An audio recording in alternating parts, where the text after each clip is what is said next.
देवी द्वारा दुर्गमासुर का वध तथा उनके दुर्गा, शताक्षी, शाकंभरी और भ्रामरी आदि नाम पड़ने का कारण।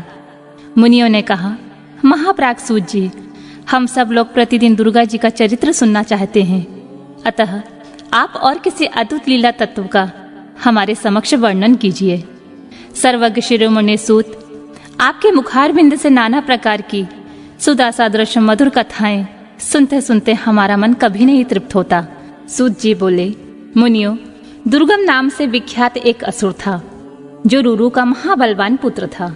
उसने ब्रह्मा जी के वरदान से चारों वेदों को अपने हाथ में कर लिया था तथा देवताओं के लिए अजय बल पाकर उसने भूतल पर बहुत से ऐसे उत्पात किए जिन्हें सुनकर देवलोक में देवता भी कंपित हो उठे। वेदों के अदृश्य हो जाने पर सारी वैदिक क्रियाएं नष्ट हो चली। उस समय ब्राह्मण और देवता भी दुराचारी हो गए। ना कहीं दान होता था, न अत्यंत उग्र तप किया जाता था, न यज्ञ होता था, न होम ही किया जाता था। इसका परिणाम यह हुआ कि पृथ्वी पर 100 वर्षों तक के लिए वर्षा बंद हो गई। तीनों लोकों में हाहाकार मच गया।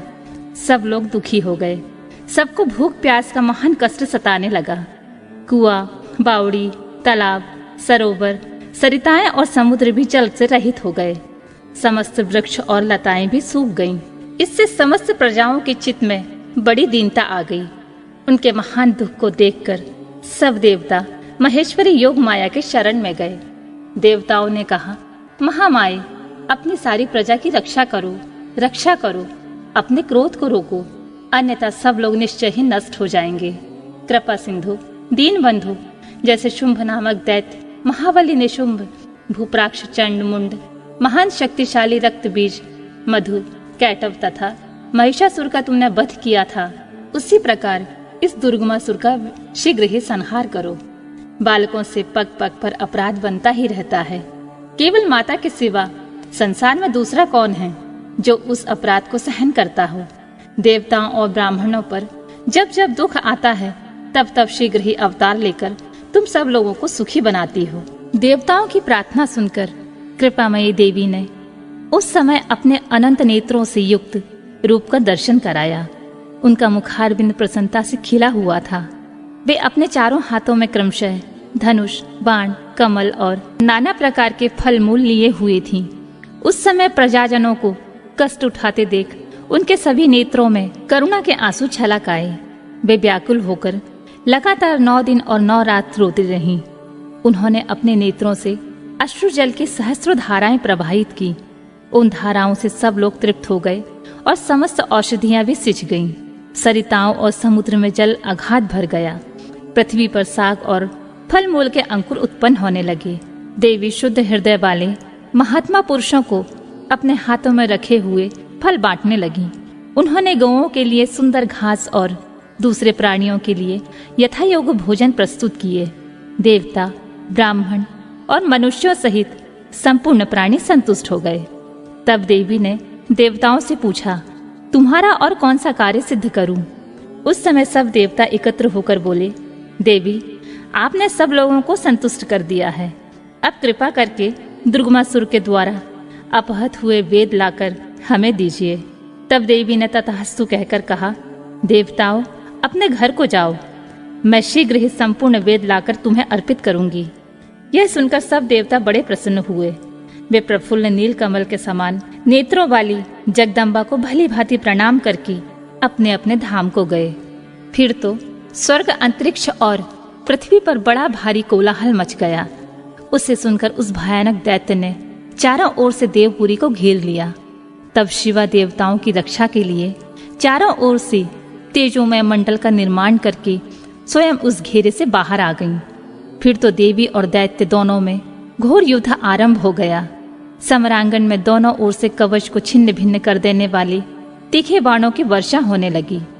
इस बीच में देवी के शरीर से सुंदर रूप वाली काली, तारा, छिन्नमस्ता, श्रीविद्या, भुवनेश्वरी, भैरवी, बगला, ध्रुमा, श्रीमती, त्रिपुर सुंदरी और मातंगी, ये 10 महाविद्याएं अस्त्र शस्त्र लिए निकली। तत्पश्चात दिव्य मूर्ति वाली असंख्य मातृकाएं प्रकट हुईं। उन सब ने अपने मस्तक पर चंद्रमा का मुकुट धारण कर रखा था और वे सब के सब विद्युत के समान दीप्तिमयी दिखाई देती थीं। इसके बाद उन मातृगणों के साथ दैत्यों का भयंकर युद्ध आरंभ हुआ। उन सब ने मिलकर उस रौरव अथवा दुर्गम दैत्य की 100 अक्षौहिणी सेनाएं नष्ट कर दी। इसके बाद देवी ने त्रिशूल की धार से उस दुर्गम दैत्य को मार डाला। वह दैत्य जड़ से खोदे गए वृक्ष की भांति पृथ्वी पर गिर पड़ा। इस प्रकार ईश्वरी ने उस समय दुर्गमासुर नामक दैत्य को मारकर चारों वेद वापस ले देवताओं को दे दिए। तब देवता बोले, अंबिका, आपने हम लोगों के लिए असंख्य नेत्रों से युक्त रूप धारण कर लिया था, इसीलिए मुनिजन आपको शताक्षी कहेंगे। अपने शरीर से उत्पन्न हुए शाखों द्वारा आपने समस्त लोगों का भरण पोषण किया है, इसीलिए शाकंभरी के नाम से आपकी ख्याति होगी। शिवे, आपने दुर्गम नामक महादैत्य का वध किया है, इसलिए लोग आप कल्याणमयी भगवती को दुर्गा कहेंगे। योग निद्रे, आपको नमस्कार है। महाबले, आपको नमस्कार है। ज्ञानदायिनी, आपको नमस्कार है। आप जगत माता को बारंबार नमस्कार है। तत्वमसि आदि महावाक्यों द्वारा जिन परमेश्वरी का ज्ञान होता है, उन अनंत कोटि ब्रह्मांडों का संचालन करने वाली भगवती दुर्गा को बारंबार नमस्कार है। माता, आप तक मन, वाणी और शरीर की पहुंच होनी कठिन है। सूर्य, चंद्रमा और अग्नि, ये तीनों आपके नेत्र हैं। हम आपके प्रभाव को नहीं जानते, इसलिए आपकी स्तुति करने में असमर्थ हैं। सुरेश्वरी माता, शताक्षी को छोड़कर दूसरा कौन है जो हम जैसे अमरों पर दृष्टिपात करके ऐसी दया करे? देवी, आपको सदा ऐसा ही प्रयत्न करना चाहिए जिससे तीनों लोग निरंतर विघ्न बाधाओं से तिरस्कृत न हो। आप हमारे शत्रुओं का नाश करती रहें। देवी ने कहा, देवताओं, जैसे बछड़ों को देखकर गोएं व्यग्र हो उतावली के साथ उनकी ओर दौड़ती हैं, उसी तरह मैं भी तुम सबको देखकर व्याकुल होकर दौड़ आती हूँ। तुम्हें ना देखने में मेरा एक क्षण भी युग के समान बीतता है। मैं तुम्हें अपने बच्चों के समान समझती हूँ और तुम्हारे लिए अपने प्राण भी दे सकती हूँ। तुम लोग मेरे प्रति भक्ति भाव से सुशोभित हो, अतः तुम्हें कोई भी चिंता नहीं करनी चाहिए। मैं तुम्हारी सारी आपत्तियों का निवारण करने के लिए सदैव उद्यत हूँ। जैसे पूर्व काल में तुम्हारी रक्षा के लिए मैंने दैत्यों को मारा था, उसी प्रकार आगे भी असुरों का संहार करूंगी। इसमें तुम्हें संशय नहीं करना चाहिए। यह मैं सत्य सत्य कहती हूँ। भविष्य में जब पुनः शुंभ और निशुंभ नाम के दूसरे दैत्य होंगे, उस समय मैं यशोमयी देवी नंद पत्नी यशोदा के गर्भ से योनिज रूप धारण करके गोकुल में उत्पन्न होंगी और यथा समय उन असुरों का वध करूंगी। नंद की पुत्री के होने के कारण उस समय मुझे लोग नंदजा कहेंगे। जब मैं भ्रमर का रूप धारण करके अरुण नामक असुर का वध करूंगी, तब संसार के मनुष्य मुझे भ्रामरी कहेंगे। फिर मैं भीम भयंकर रूप धारण करके राक्षसों को खाने लगूंगी। उस समय मेरा भीमा देवी नाम प्रसिद्ध होगा। जब जब पृथ्वी पर असुरों की ओर से बाधा उत्पन्न होगी, तब तब मैं अवतार लेकर प्रजाजनों का कल्याण करूंगी। इसमें संशय नहीं है। जो देवी शताक्षी कही गई है, वे शाकंभरी ही मानी गई हैं तथा उन्हीं को दुर्गा भी कहा गया है। तीनों नामों द्वारा एक ही व्यक्ति का प्रतिपादन होता है।